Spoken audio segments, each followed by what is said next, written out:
So if you didn't watch the previous parts, I'm hitchhiking across all of Russia. First, I went south through the Caucasus. I saw some mountains, ate some food, and met some good people. I then started my journey eastward towards Volgograd and finally ended up in the Urals with my new buddy Artyom. So, now you're all caught up. After exploring what we could of Yekaterinburg in the rain, we headed to Ural Mars. It's an abandoned fire brick quarry located about an hour away from the city. The leftover red color and the upturned soil and the lack of vegetation makes it seem like another planet. At first, we stumbled upon scenes of interesting colors, but they were not as mind-blowing as I would have expected. But we nonetheless walked around and explored, all while watching the seagulls fight over the big black island in the middle. I assume it was because it was the warmest spot, but I'm not really sure why. Artyom broke out the drone, and we got some stellar aerial shots.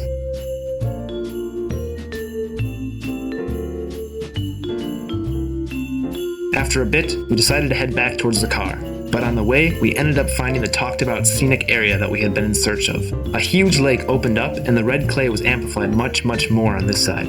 Even the water seemed a poisonous purple-red. It was unlike anything I'd ever seen before. The urge to swim was there, but I also didn't really want to test death at that moment, so I passed. After shooting some photos, we walked around a bit, then continued on our Ural region tour, which led us to the city of Beloyarsk. Beloyarsk is a city that was built for workers to support the nuclear power plant nearby. It reminded me of what Pripyat, Ukraine might have been if it wasn't for the Chernobyl disaster. It was a beautiful and well thought out city, and it was covered in greenery. Being located right on the huge cooling reservoirs, it felt like I was back in Madison, surrounded by lakes. We got as close as we legally and safely could to the reactors to check them out, but of course pictures were not allowed. Lastly, we visited the lookout point over an asbestos quarry. The Ural regions are famous for being the dirty, industrious parts of the country. Just about everything here is built around factories, mines, quarries, as well as other industrial centers. The next day, I parted ways with my hospitable Ural friends and headed further south towards some other acquaintances, Pasha and Katya, whom I also met the year before in Kamchatka. They both grew up and live in the Urals and were happy to show me around. We started with a classic Russian banya, near Kosly, where they live. If you ever get the chance to be beaten with birch branches as you sweat in a small steamy room, I'd very much recommend it. We then explored some of the mountains nearby. The Urals are an ancient mountain range, and thus they are not as tall as the other mountain ranges in Russia. Compared to the Caucasus, they are more like rolling hills, but they are nonetheless beautiful. Covered in an expansive forest, there's never a moment when you aren't enjoying the shade and the smell of the towering pine trees around you. We climbed on a mountain that looked a bit like a turtle to get a better view of the lakes and the forest down below. It was a good old time. Hello! Hello! Привет вам! Привет, мамочка! Я в Урале. Это Урал! Добро пожаловать к нам! Приезжайте в гости! Здесь ракет нет! The recent rain brought with me my favorite smell, wet pine needles roasting under the sun on the forest floor. We then stopped at Ural Bali, another old abandoned quarry, but this one was a ghostly blue-green color. I guess if you didn't know what it was, you might think you were somewhere tropical and warm. As enticing as the water looked, I definitely wouldn't want to swim there. Continuing on, we passed through Karabash. This is known as the dirtiest city in the world, and it was quite sad. Although the administration denies it, the factory there emits a gas waste that has destroyed all living vegetation in the area. The rolling hills of great green pines have been reduced to nothing more than dirty rocky hills full of polluted runoff. I could smell the gas even just being there for a few minutes, and it gave me a headache. Such cities are a dreary place and a reminder of the horrible things that humans are capable of doing. Lastly, we went to Lake Turganyak. This is a big lake and a popular place to rest in the southern Urals. Some even consider it the Ural sister of Baikal. We did some paddleboarding and enjoyed the summer evening. It was a much-needed evening of relaxation. But my time in the Urals was coming to a close. I parted ways with Pasha and Katya and set my sights on ALTAI. It's the beautiful mountain range uniting Russia, Kazakhstan, Mongolia, and China. My first stop was in Novosibirsk, where I met up with my friend Ksyusha, whom I know from Moscow. We all explored the city a bit in the cold and rain, and even helped her grandma put some window tint up. After getting my gear in order, finding a cool postcard from my grandma, and doing everything I could to get my stomach to feel better, I was ready to go. I met up with the other people heading towards ALTAI, and we set off. The first stop was in the village of Ukskoks. We caught a ride to the end of the road and set off into the mountains. The first day was rainy and cold, but still quite pretty.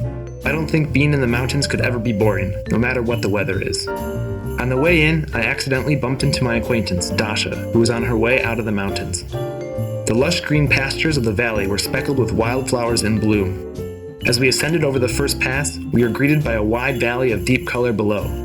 The views down into the valley kept getting better and better as we inched closer to Beluga, the tallest mountain in Siberia. By the third day, the rain was beginning to clear and we had some nice sunsets and some great weather for hiking. There were also some really good dogs and a lot of horses. I honestly don't know how horses can climb so well. If I was a horse, I would have tripped and fallen long ago. Not only can they walk well, but they also look good doing it. Crossing over the next pass, we got a clear view of the peaks of Beluga, standing tall among its sisters. Its imposing rock walls, covered in snow, stared down to the valley below.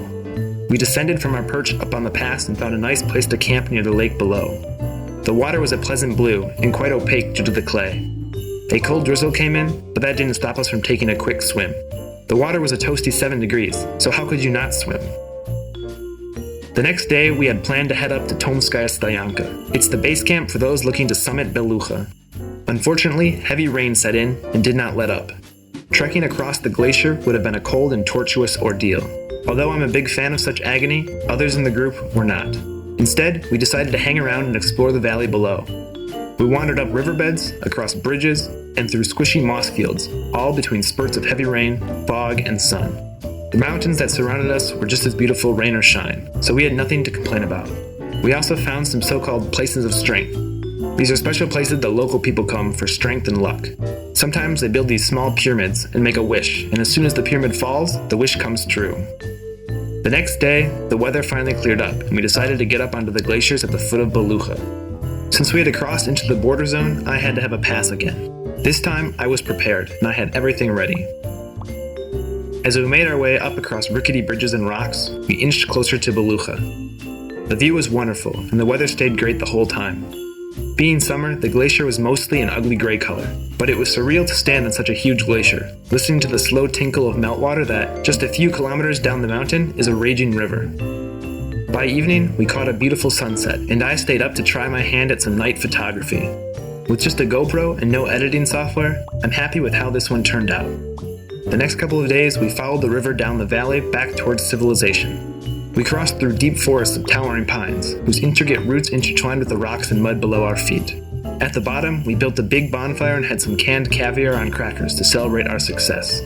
The weather here was already much warmer since we had descended from the mountain. I took the opportunity to sleep out under the stars without a tent. I tried again with some night sky photography and enjoyed the amazing details of the universe around me. I think they turned out just stellar. I barely slept the whole night. I just stayed up staring as the stars slowly swam across the sky around me. Our final hike back towards civilization was a grueling, sweat-drenched ordeal. Up and down we went under the hot sun. Finally getting to the village, we cooled off a bit in the river, enjoyed the stunning contrast of the village around us, and bought some ice cream. It was the end of a wonderful hike. We made our way back to Ukskoks and out of the mountains back towards Novosibirsk. Finally getting back, I was quite tired and ready for some rest. It was so humid that walking outside, even at 6 a.m., was a chore. It was definitely not the cold, rainy Novosibirsk that I knew before I went to ALTAI. After finding a hostel and taking a much-needed post-hike shower, I went out to meet up with a few acquaintances from the hike and we explored the zoo. I normally find zoos kind of sad, but this one was especially depressing. I'm not sure a single animal there was having a good time. We wandered around a bit, but we were all so tired we could only slowly trudge around through the humidity and the animal sadness. After that, we parted ways as they went back to their homes and I continued on with my adventure. The next few days were low-key. I spent them exploring the city, getting some logistics in order, resting, and drinking the local beer. It would be a shame not to mention Katya and Vitaly. They were my tent mates throughout the hike and currently live and study in Novosibirsk. They set off to show me the student side of the city, which as you might expect, includes beer. We went to their favorite beer store. It's a huge craft depot with breweries from all over the world and Russia. I did not expect this in Novosibirsk. It turned out that many of my favorite breweries in Russia were from Novosibirsk. Things I had been enjoying in Moscow came from Novosibirsk and not St. Petersburg as I had assumed. We also enjoyed some fish, and Vitaly gave me a telyashka for the rest of my trip. So I guess I'm fully Russian now. So I guess that's the end of part 4. Tune in for part 5 as I continue east through Siberia. Who knows, maybe I'll see a bunch of old wooden buildings, climb some rock pillars, or maybe even almost get struck by lightning or something. Guess you'll have to find out. If you liked what you saw, please consider subscribing. A like wouldn't be too bad either. I make these videos for fun, so I hope you had some fun watching it as well.